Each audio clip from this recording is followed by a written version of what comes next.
Okay, hello what's up mga idol, mga loads. Ini mga loads, gagawa po tayo ng pinaka-simple lang na locator. Yung ano lang, yung pinakamadalian lang. Yung single antenna lang po yung gagamitin po natin. Gagawin po natin. At ang gagamitin po natin ng mga gamit, may ano po tayo, may ito, copper. Isa po itong copper mga idol. Isang copper, isang bronze rod. Ayan o, copper at saka bronze rod. Bronze rod, may copper tube po tayo. Okay lang pag medyo mas maingay po, medyo maingay po yung ano po natin. May ano po tayo, copper tube. Ito yung copper tube po natin, at magamit po tayo ng magnetic wire. Ayan, magnetic wire number 24 at magnetic wire number 21. Ito number 21 at saka number 24 po ito mga idol. Then pagkatapos may ano na po tayo, may PVC pipe na po tayo para lagayan po natin ang bearing po natin. Saka ito may ano po tayo, galing lang po sa chinilas o rubber. Ito mga idol, dalawa po ito. Ayun, susukatin muna natin itong, unahin muna natin itong copper. Yung sukat lang po ng copper, may sukat lang po ito na ayan, 32 cm yung copper wire po natin. Ito copper rod pala, copper rod. At saka itong bronze rod po natin, may sukat lang po ito na 37 cm. Ayan, 37 cm. At ayong tatlong copper tube po natin, itong maliit, may sukat lang po ito na ayan, 4.5 cm. 4.5 cm. Itong isa may sukat po ito na 6 cm pala. At itong isa may sukat po ito na 8 cm. Ulit po, magnetic wire number 24 at saka magnetic wire number 21 yung gagamitin po natin. At ang sukat pala sa ano po natin, copper tube po natin, may sukat na po ito. Ayan, ipakita. Itong tatlo magkapareha lang po yan. Ayan po yung sukat ng copper tube po natin.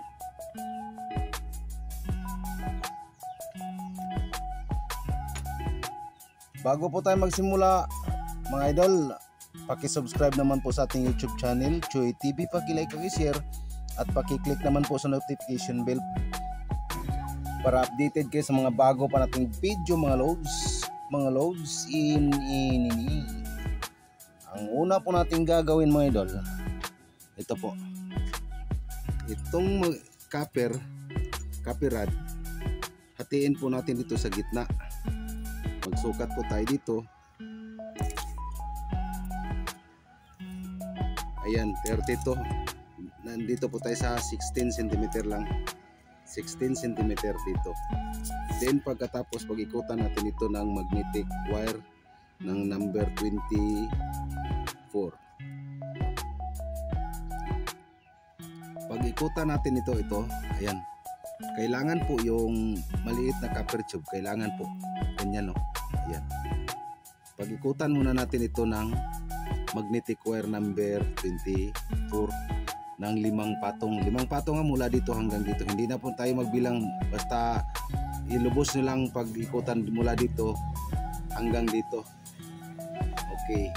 Kailangan po mag-iwan po tayo dito sa bandang likuran ng para pang-lock po natin mamaya. Ito. Ganyan lang. Then pagkatapos dito tayo magsimulang mag-ikot. Basta 5 patong po mga idol. Hindi na po tayo magbilang, ulitin po natin yan. Ito, pangalawang patong na po ito.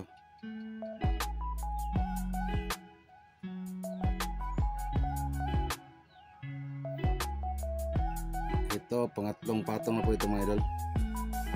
Basta 5 patong pong gagawin po natin dito sa number 24 na magnetic wire.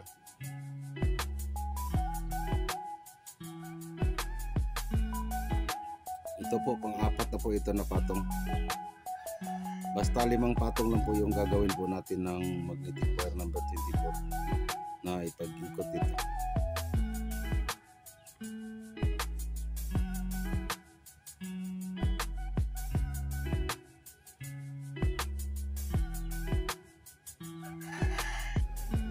Ito, huling patong na po ito mga idol. Ayan, huling patong na po ito.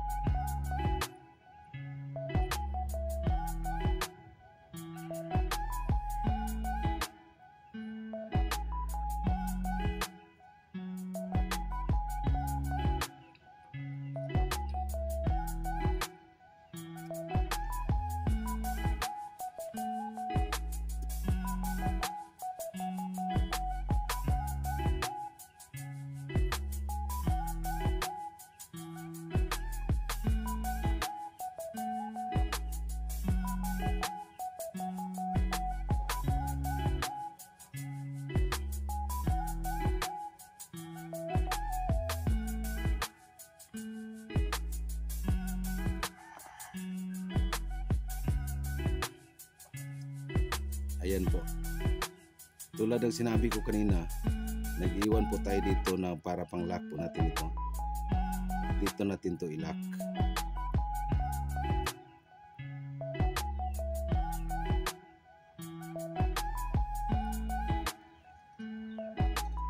Ayan. Ayan na po. Ganyan na po siya. Then pagkatapos dito natin to ipasok sa ilalim.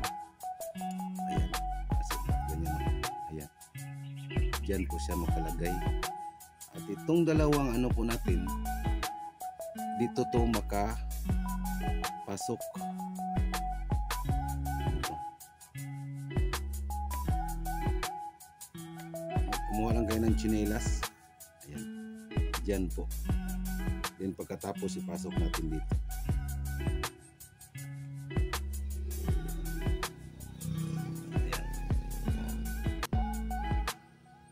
Para po medyo umuulan, hindi po basta-basta mga ano po dito sa ilalim.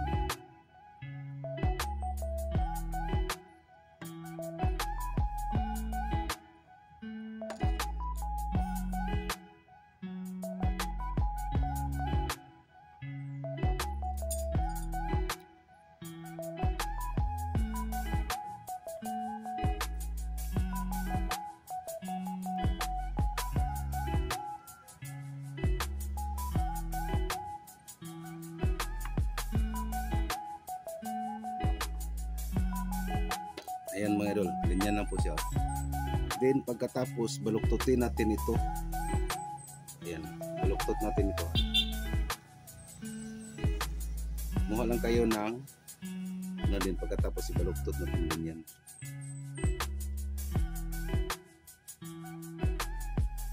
Dapat siya nakaganyan mga idol. Ayan. Then pagkatapos ipantay po natin, kailangan po pantay po yung ano niya. Then magsukat po tayo dito. Ganyan no, isukat po natin ito. Kailangan po diyan, ayan no. Na ganyan, hanggang ganyan lang po siya. Ano mga idol. Then ibaluktot natin dito ng konti. Palabas na yung pagbaluktot natin dito. Ayan. Dito naman sa kabila. Ganun din, isukat nyo na muna dito. Tapos dito naman.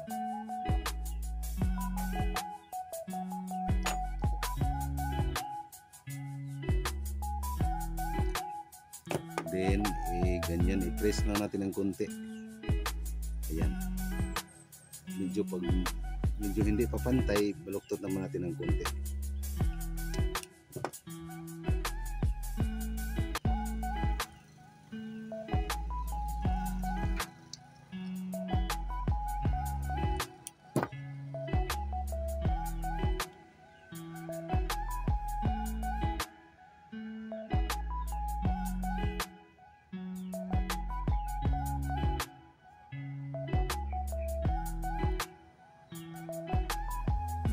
Kailangan po pantay po pagkaano natin dito.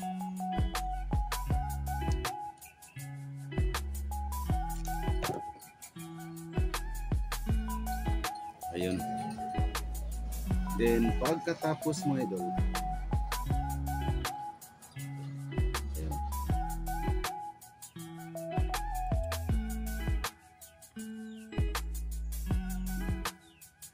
Ayan na po, ganyan. Then pagkatapos itong bronze rod po natin dito, ito makalagay sa gitna. Ayan, dapat nakaganyan lang. Then pagkatapos kumuha kayo ng ito, magnetic coil mula sa EM radio. Ayan, ito yung parang antenna po ng EM radio dito po. Ayan, dito ito makalagay sa ibabaw.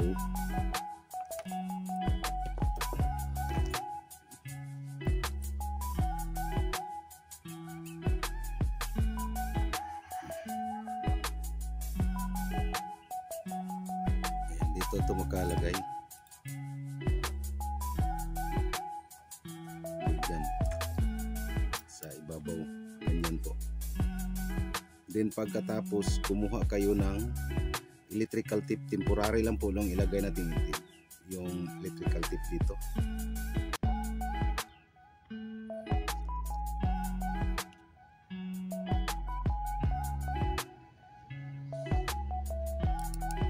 Lagyan natin ito ng electrical tip.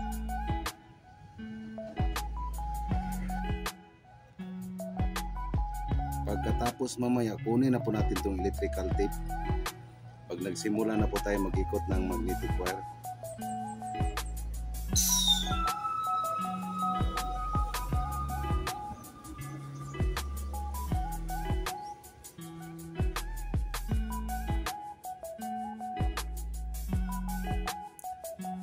ayan. Ulit po, temporary lang po itong electrical na linagay po natin.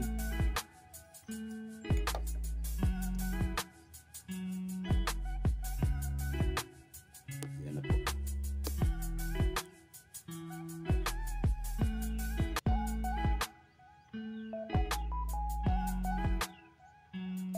Then dito tayo magsimulang mag-ikot. Kailangan po nakapantay po itong bronze rod po natin dito sa magnetic coil.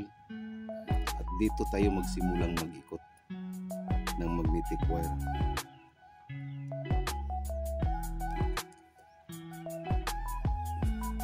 Tatlong patong lang po ito mga idol. Itong gagawin po natin dito. Dito tayo magsimulang. Ulit po, may pang-lock po tayo dito sa bandang likuran.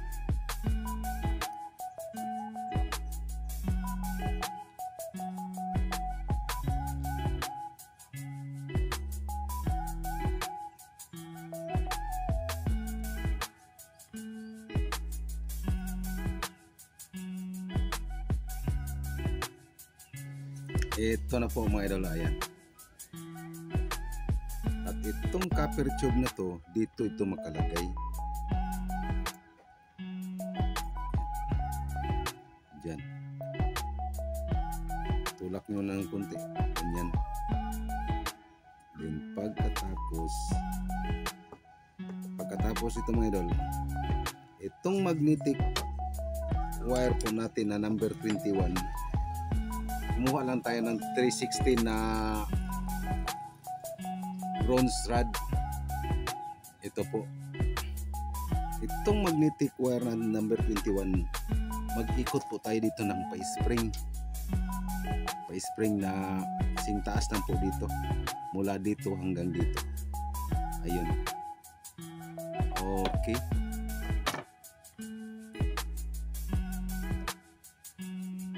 Ito na po mga idol, number 21 po ito. Dito po natin pinapa-spring. Ano lang po natin, hila lang po natin ng ganyan para po may distance po siya ng kunti lang.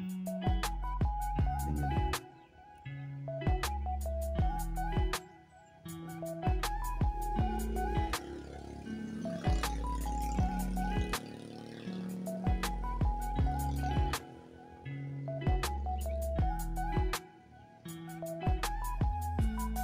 tumaas na siya ng konti.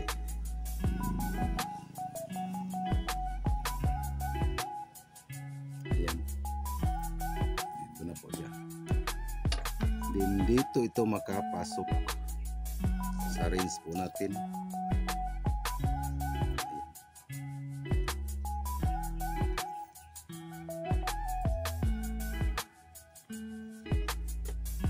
Dito pagkatapos hanggang dito. Okay, pag-ikutan muna natin ito ng magnetic wire dito ng konti lang. Bago po natin dito pag-ikutan ng magnetic wire, ilagay muna natin pala itong ano natin, yung handle po natin.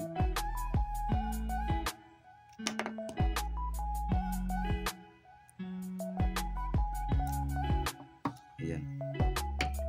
Dito. Diyan po siya makalagay. Mag-ikot muna tayo dito.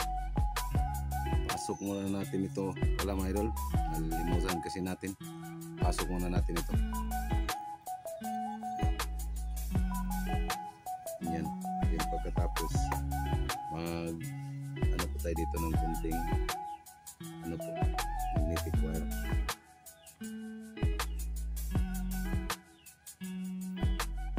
Ito na po, ayan. Then pagkatapos ipasok na natin ito, yung copper tube dito.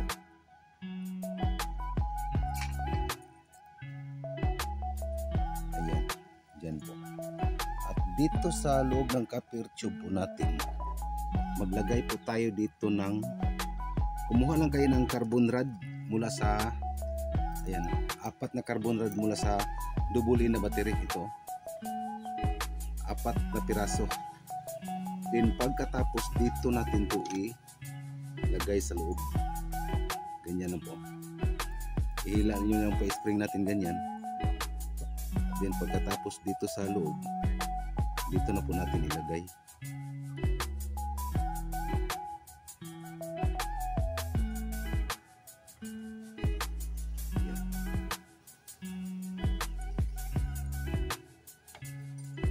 Dapat dito siya ano, ayan, ganyan.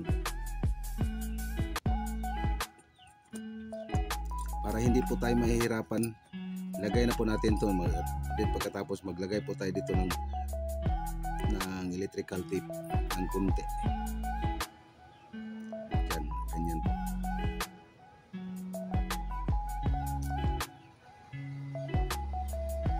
Konti lang electrical tape.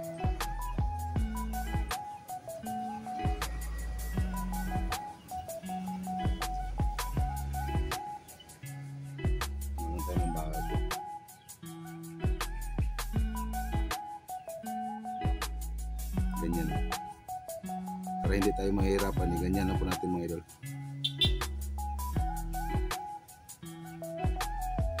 Yan.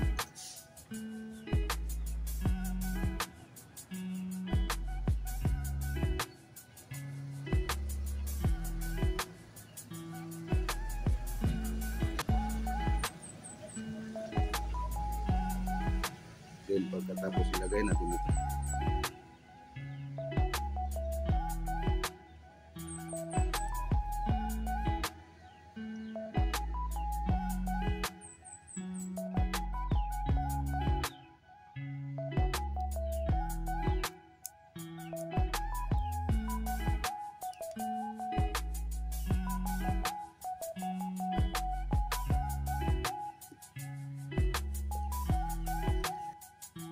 Ayan na po, nandyan na po sa loob yung 4 na carbon rod. Then itulak na po natin.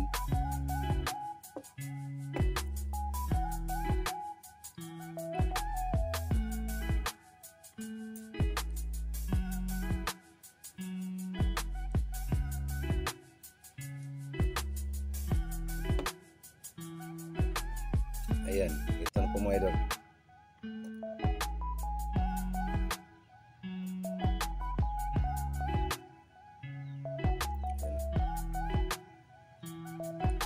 Okay, lagay na po natin yung handle po natin. Ayan po.